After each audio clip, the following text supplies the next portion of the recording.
Friends அனைவருக்கும் வணக்கம்.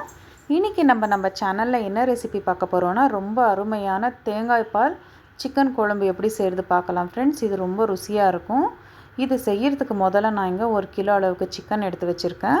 மசாலாக்காக 3 தக்காளி, 1 இன்ச் அளவுக்கு பட்டை, 8 முந்திரி பருப்பு, 7 லவங்கம், 1/4 டீஸ்பூன் அளவுக்கு சோம்பு, 1/2 டீஸ்பூன் அளவுக்கு மிளகு, 1 முழு பூண்டு, 1 இன்ச் அளவுக்கு இஞ்சி, ஒரு முழு தேங்காவை இந்த மாதிரி சின்ன சின்ன பீஸாக கட் பண்ணி வச்சுருக்கேன்.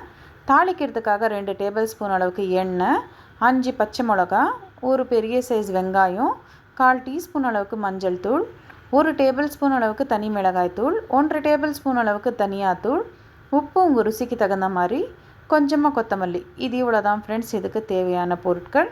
இப்போ இது எப்படி செய்கிறது பார்க்கலாம் வாங்க. முதல்ல நம்ம இங்கே ஒரு மிக்ஸி ஜாருக்கு நம்ம எடுத்து வச்சுருக்க தேங்காய் எல்லாம் சேர்த்துக்கலாம். இந்த தேங்காய் எல்லாம் இதில் சேர்த்துட்டு இதுக்கு தண்ணி விட்டு நல்லா அரைச்சிட்டு நைஸாக வெறும் பால் மட்டும் வெடிக்கட்டி எடுத்துக்கலாம். நம்ம பாருங்கள் ஃப்ரெண்ட்ஸ், தேங்காய் பால் ரெடியாக இருக்குது. இப்போ மறுபடியும் அதே மிக்ஸி ஜாருக்கு நம்ம எடுத்து வச்சுருக்க தக்காளி, இஞ்சி, பூண்டு இதெல்லாமே இந்த தட்டில் இருக்கிற மசாலா சாமான் எல்லாமே போட்டு நல்லா நைஸாக அரைச்சிக்கலாம் ஃப்ரெண்ட்ஸ். இது நல்லா நைஸாக அரைச்சதுக்கப்புறமா நம்ம ஒரு குக்கர் வச்சுட்டு குக்கர் சூடானதுக்கப்புறமா எண்ணெய் சேர்த்துக்கலாம். எண்ணெய் கொஞ்சம் சூடானதுக்கப்புறமா நம்ம கட் பண்ணி வச்சுருக்க பச்சை மிளகா, அது கூடவே வெங்காயத்தையும் சேர்த்துக்கலாம். இந்த வெங்காயத்தை கூட இது கூட சேர்த்துட்டு இதை நல்லா வதக்கி விடலாம் ஃப்ரெண்ட்ஸ். இது நல்லா கலர் சேஞ்ச் ஆகி வர வரைக்கும் நல்லா வதக்கி விடலாம். ஏன்னா எவ்வளோ கலர் சேஞ்ச் ஆகி நல்லா வதங்கி வந்தால் டேஸ்ட்டு அவ்வளோ நல்லாயிருக்கும்.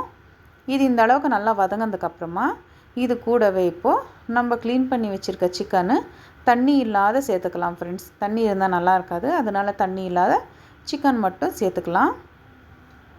இந்த மாதிரி சிக்கன் எல்லாம் சேர்த்துட்டு இதை மறுபடியும் ஒரு வாட்டி வதக்கி விட்டுடலாம். இது ஒரு 2 நிமிஷம் எண்ணெயிலே வதங்கட்டும். இது பாருங்கள் ஃப்ரெண்ட்ஸ், இந்த அளவுக்கு நல்லா எண்ணெயில் வதங்கினதுக்கப்புறமா இப்போ நம்ம இது கூட உப்பு சேர்த்துக்கலாம். நான் இங்கே 1/2 டேபிள் ஸ்பூன் அளவுக்கு கல் உப்பு சேர்த்துக்கிறேன். நீங்கள் உங்கள் டேஸ்ட்டுக்கு தகுந்த மாதிரி உப்பு சேர்த்துக்கோங்க ஃப்ரெண்ட்ஸ். உப்பு கூடவே நம்ம எடுத்து வச்சுருக்க மஞ்சள் தூள் கூட சேர்த்துட்டு மறுபடியும் இதை நல்லா ஒரு வாட்டி வதக்கி விட்டுடலாம். பாருங்கள், இந்த அளவுக்கு நல்லா வதக்கிட்டு இது ஒரு 2 நிமிஷம் இருக்கட்டும். இப்போ இது நல்லா வதங்கி வந்திருக்கு. இப்போ இது கூடவே நம்ம எடுத்து வச்சுருக்க தனி மிளகாத்தூள், தனியாத்தூள் இதெல்லாம் சேர்த்துட்டு மறுபடியும் ஒரு வாட்டி நல்லா வதக்கி விட்டுடலாம்.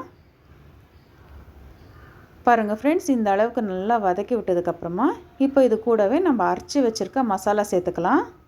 மசாலா சேர்த்துட்டு மறுபடியும் ஒரு வாட்டி இந்த மசாலா சிக்கன் கூட நல்லா வர மாதிரி மிக்ஸ் ஆகி வர மாதிரி நல்லா வதக்கிடலாம். இப்போ இந்த ஜாருக்கு மட்டும் கொஞ்சமாக தண்ணி ஊற்றிட்டு சேர்த்துக்கலாம் ஃப்ரெண்ட்ஸ். ரொம்ப ஜாஸ்தி தண்ணி ஊற்றாதீங்க, நல்லா இருக்காது. ஏன்னா நம்ம தேங்காய் பால் வேறு சேர்க்குறோம்ல, அதனால் கொஞ்சமாக தண்ணி ஊற்றிட்டு இதை நல்லா மிக்ஸ் பண்ணி குக்கர் கேப் போட்டு இது ஒரு 2 விசில் வர வரைக்கும் வேக வச்சுக்கலாம் ஃப்ரெண்ட்ஸ். இப்போது இது ஒரு 2 விசில் வெந்திருக்கு. இப்போ நம்ம குக்கர் மூடி ஓப்பன் பண்ணிவிட்டு மறுபடியும் கேஸ் ஆன் பண்ணி இது கூடவே நம்ம எடுத்து வச்சுருக்க தேங்காய் பால் சேர்த்துக்கலாம். இந்த தேங்காய் பால் சேர்த்துட்டு இதை மறுபடியும் ஒரு வாட்டி நல்லா மிக்ஸ் பண்ணி விட்டுடுங்க ஃப்ரெண்ட்ஸ். இது ஒரு 5 நிமிஷம் நல்லா கொதிக்கட்டும். ஏன்னா கொதித்து வந்ததுன்னா நல்லாயிருக்கும்.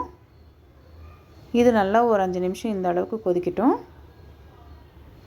இந்த குழம்பு உண்மையிலே அவ்வளோ ருசியாக இருக்கும் ஃப்ரெண்ட்ஸ். நீங்கள் ஒரு முறை ட்ரை பண்ணி பாருங்கள், ரொம்ப ருசியாக இருக்கும். எப்போவுமே ஒரே மாதிரி சிக்கன் குழம்பு சாப்பிட்டு போர் அடிச்சதுன்னா இந்த மாதிரி ட்ரை பண்ணி பாருங்கள், ரொம்ப நல்லாயிருக்கும். இப்போ இந்த அளவுக்கு குழம்பு கொதிச்சதுக்கப்புறமா நம்ம கட் பண்ணி வச்சுருக்க கொத்தமல்லி சேர்த்துக்கலாம். கொத்தமல்லி சேர்த்துட்டு இப்போ ஸ்டவ் ஆஃப் பண்ணிடலாம் ஃப்ரெண்ட்ஸ். அவ்வளோதான் பாருங்கள் ஃப்ரெண்ட்ஸ், ரொம்ப ருசியான தேங்காய் பால் சிக்கன் குழம்பு ரெடியாக இருக்குது. இது ரொம்ப நல்லாயிருக்கும். இது ஒயிட் ரைஸ், முட்டை, தோசை, இட்லி எதுக்கானாலும் ரொம்ப நல்ல காம்பினேஷன் ஃப்ரெண்ட்ஸ். பரோட்டா கூட ரொம்ப நல்லாயிருக்கும் இந்த குருமா சால்னா சாப்பிட்றதுக்கு. நீங்களும் இந்த ரெசிபியை வீட்டில் ட்ரை பண்ணி பாருங்கள் ஃப்ரெண்ட்ஸ். உங்களுக்கு இந்த ரெசிபி பிடிச்சிருந்ததுன்னா நம்ம வீடியோவை லைக் பண்ணுங்கள், ஷேர் பண்ணுங்கள், கமெண்ட் பண்ணுங்கள். மறக்காத நம்ம சேனல் சப்ஸ்கிரைப் பண்ணிக்கோங்க ஃப்ரெண்ட்ஸ். நன்றி, ரொம்ப நன்றி ஃப்ரெண்ட்ஸ்.